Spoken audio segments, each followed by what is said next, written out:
Asked about the public is a question we have tried to deal with when we were doing this, drafting this constitution in Bomas.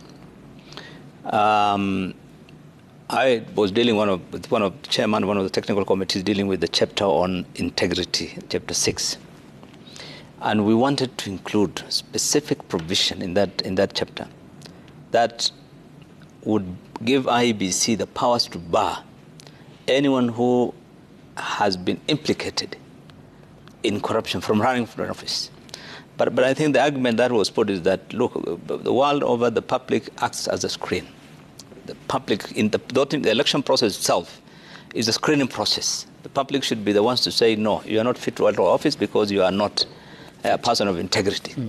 But the challenge is that our public has, the gullibility of our public is as a function of the political manipulation that we have seen. You know, public has been, people give excuses, you know, they're poor, people are given money. But the reality is that politicians in this country, others have learned how to manipulate the public, and therefore they can get re-elected because of that. But it's not that people don't know, they know that you're not a good person, but people have learned a way. Politicians have been given the, you know, they found a way of exploiting you so that you can vote. But the fact remains, corruption cannot be won in courts. I think the war on corruption is a political war. It requires the political will of the leader. When you say there's zero tolerance, you start off from the day you are sworn in office. Don't appoint someone who has been implicated. If someone has been, if there is a smoking gun, that's evidence enough for you, fire the person. Yeah. But the moment you say you're going to fight corruption in a court of law, you're not going to win. With the way our criminal justice system works, and the lawyers and and all that, is not going to be an easy vote that you can win. I've seen countries where, in Europe, for example, a country like Sweden, no one gets charged for corruption.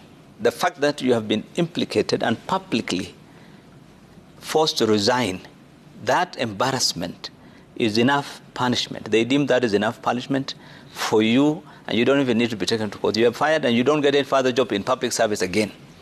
You can't. But here you are today, this government fires you, the other one appoints you. This government charges you, after 3 months you're back in office. The closest we have come to the executive giving that hint of goodwill. Kibaki, when he fired when 4 or 5 ministers had to step aside, you remember Angololi Singh? Yeah. Uhuru, when he submitted the 175 names to Parliament, and asked all those 175 guys to step aside. Yeah. It kind of created some excitement. Said, this guy is serious. But what you need to do as the leader, political will is the most important thing if you want to fight corruption. All these things that you hear about cases being withdrawn, they cannot be done without the consent of the guy at the top. You can't. You will get in trouble, even as whoever you are along the criminal justice system. You must.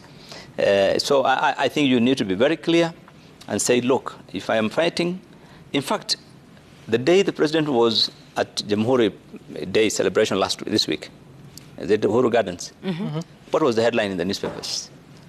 The country in darkness.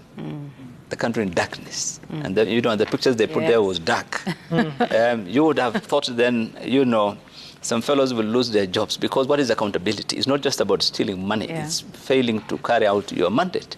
Why would an airport go into darkness? Why would a country be in darkness every month? So we'd expect somebody to be told to step aside, or someone to be